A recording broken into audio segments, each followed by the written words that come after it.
music, poetry, cooking, and an historic anniversary. Welcome back and good morning, Staples.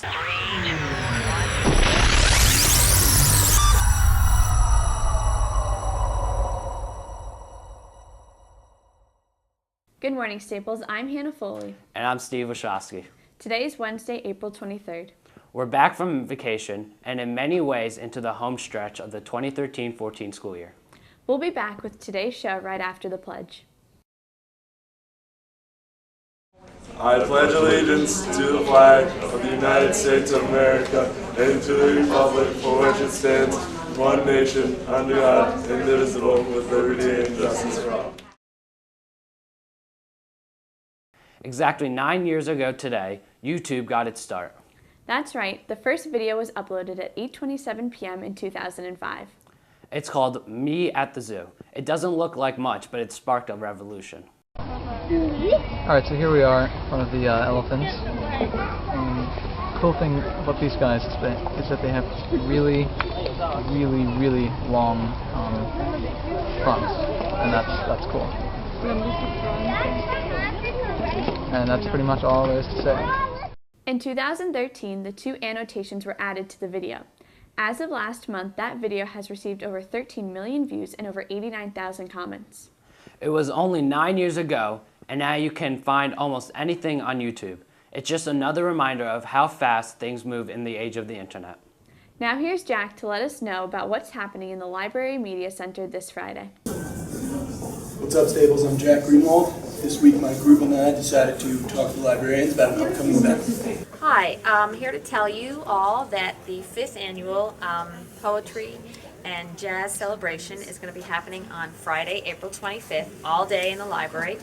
And we're having the same guest poet that we had last year, C's Live. She's going to be doing 3 workshops in the morning, the first 3 periods of the day. And while there's also open mic and jazz happening on the main floor of the library, and then in the afternoon she's going to be leading the open mic. And actually, in one of the emails that she sent me, she was hoping that we have twice as many kids come up to the open mic as last year. That's her goal for this coming year. So usually it's an event that everybody enjoys. And as I said, this is our 5th annual, and so if you haven't had a chance to take part in it so far, we hope you do come and enjoy the day. April 25th in the Library Learning Commons. So you heard it here first, Staples. April 25th in the library, Poetry Slam, Jazz. I've been working on a little something. Obviously there's going to be more to come at the open mic, but here goes nothing for right now. In the place known as the LLC, a place for poets like you and me, a chance to express your mind. Let yourself go and you will find a world anew where dinosaurs roam. In poetry, you will find a home. So come to the library on April 25th or else. So you heard it here first, the LMC this Friday, or else. Well, as you heard, it's the 5th annual Poetry and Jazz Festival. You heard that incredible poem by Jack, and now here's a little jazz. Hi, my name is Ian Hubble. I'm a senior at Staples High School. I played drum. Pretty much growing up, everyone was playing drum, and so I was inspired. Pretty much everyone, all my friends were, and they still are. So I was pretty inspired by that. Some of my favorite drummers are Elvin Jones, Brian Blade, Galvin Peterson, and Papa John. I do want to go to music school. As far as what schools I'm applying to, pretty much all of them that there are. USC, Berkeley, SUNY, and NYU. After college, I might want to start a band or do some whatever work they want me to do when they see it.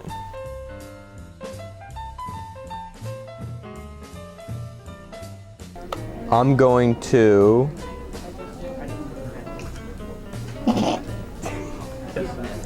in college, I'm majoring in jazz studies, and basically drum set studies. So I'll be studying with the drum set teacher and playing drums.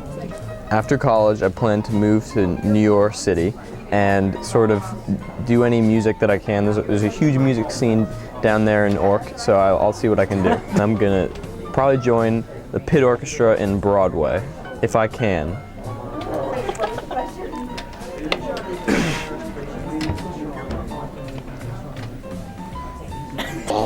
I learned a ton from the music department, mainly Miss Americanda. He sort of showed me right from wrong, one from two, good from bad, and sort of guided me on my on whatever music that I wanted to do. So thank you, Mr. M, and thank you, music. The idea that Ian, about to go into college and start a career in music, thanked Mr. M at the end of that piece is not a little thing. It got us thinking about an interview that Pharrell gave a little more than a week ago on the CBS Sunday morning show. He talked about his first music teacher and then his other band teachers. He gave them a tremendous amount of credit for his career. My story is the average story. You know, it was filled with special people. Mm-hmm. You're giving everybody else credit. Well, what am I without them? Just try that for a second. Mm-hmm. Take all of my band teachers out of this. Where am I? Where are you? I'm back in Virginia, doing something completely different. If you want to see some great music, the Dallas Brass will be performing in our auditorium tonight at 7. The Dallas Brass is a unique ensemble in that they combine the traditional brass quintet with exceptional percussion. They will play on one piece with each of Westport's combined 8th grade bands and with the combined Staples bands. Tickets are only $5 and are available at the door. A couple weeks ago, Max did a story on the child development classes. He's back with a look at another area that makes Staples special. And as you'll see from one of his interviews, another teacher gets well-deserved props. Today we're going to ask Chef Gans some students about culinary arts. Hi, my name is Chef Gans. I teach culinary arts here down in room 182. We have 3 chef instructors here that teach 13 classes of culinary arts. Culinary Arts 1 is primarily a baking and pastry course where we do both sweet and savory and get to know the kitchen. Culinary 2 is international and American regional cooking, and each week we have a lesson in food and culture. And the advanced class really works on community responsibility, community action, also recipe development, menu development, and oftentimes working within the school to help with on-school events. One of my favorite things about culinary is after we make our own foods and stuff, we get to eat it, which is like the best part because it always tastes really good. We make things like, well, right now we're making quiche, we make apple pie, we make pizza, pasta, and what I like about it is like, it's really laid back and it's fun and like everybody gets to like communicate. I'm a sophomore and usually only juniors and seniors get in. So like it's really fun. I like it. And it's a great experience for later in life, for college and stuff. So it's great to take this class and I recommend it for everyone. My favorite part about culinary is how sweet it is to be with all your friends and the great food you get to make. Learn a lot of life skills. Everyone knows the ladies love a cook. Gotta do it for them. Make some new friends like Mikkel over here. Chef is great. We have Chef Grace. Love her. Highly recommend the class. Yeah, try to get in next year. A couple weeks ago, the Girl Scout cookies arrived. For a few days, it was all about the Thin Mints, Samoas, and peanut butter patties. And as you'll see in this next piece, there's more to Girl Scouts than just the cookies.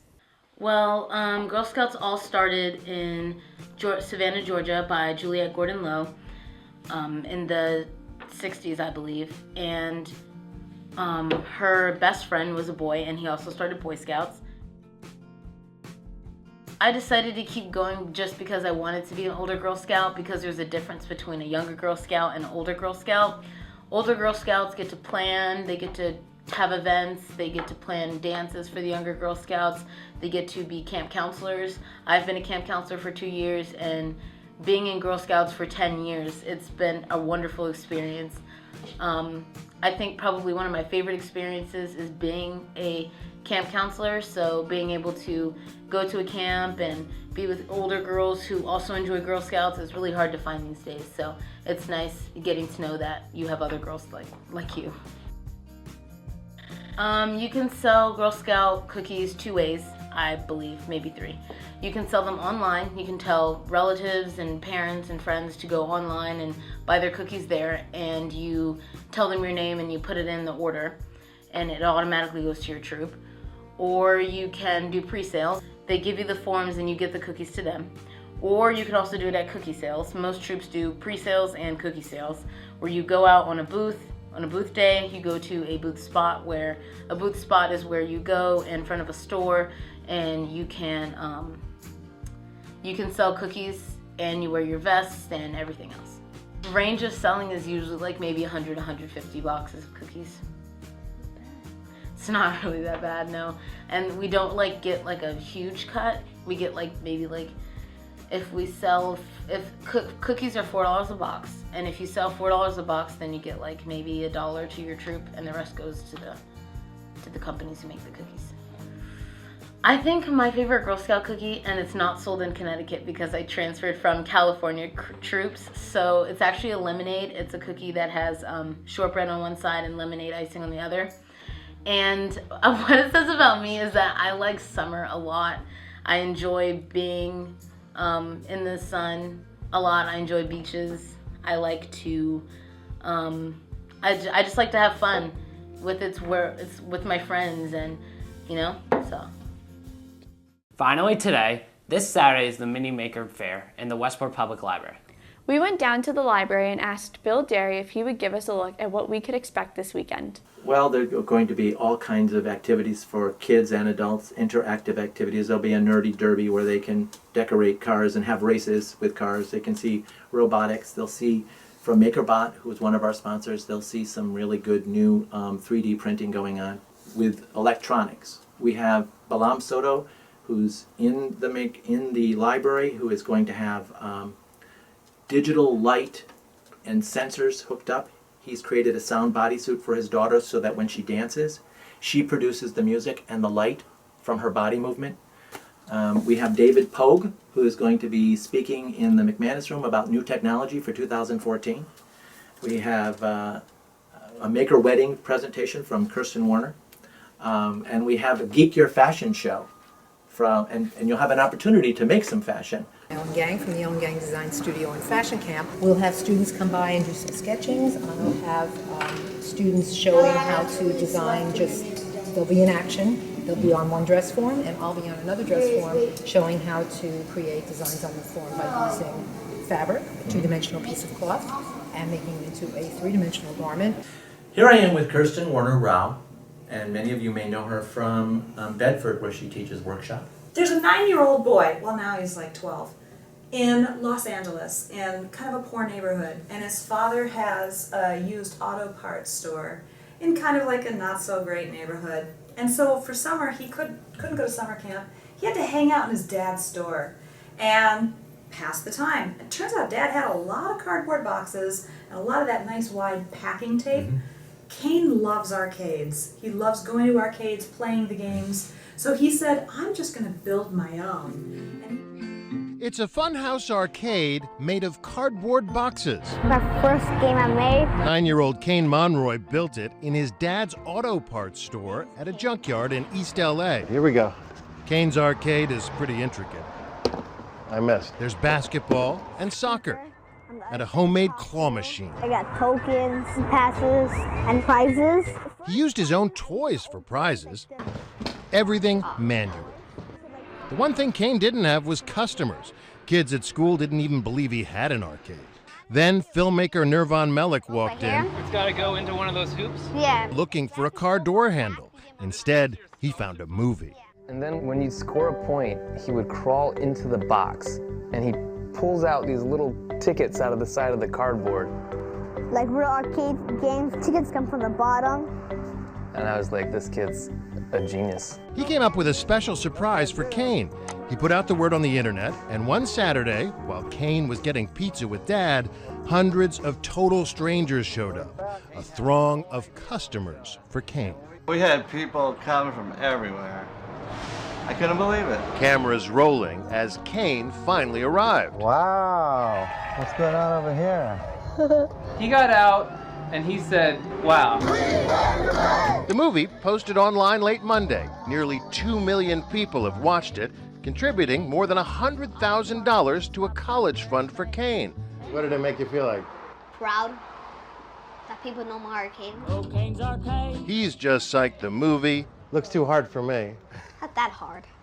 Means he'll soon have a lot more customers. And we had the Canes Arcade booth here last year. There were kids who just literally didn't leave. I'm here with Ben Escobedo, who will be at the Maker Faire on April 26th. I'll be demonstrating, I'll be talking about this. I will have extra kits and boards available for those interested. In addition to Arduino stuff, I'm pretty involved in the DIY guitar pedal community. So I have circuit boards that I design. This is like the guts to Overdrive, if you will.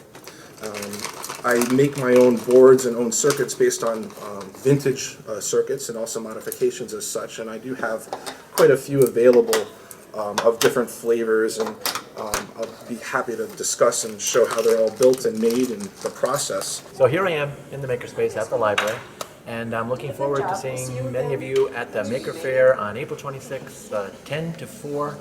I'm here at Jessup Green and in the library. Thank you, Mr. Derry. It looks like a lot of fun. And we'll welcome back the Period 2 class tomorrow. And we'll see you next Wednesday with a bit of a special show. Bye. Bye.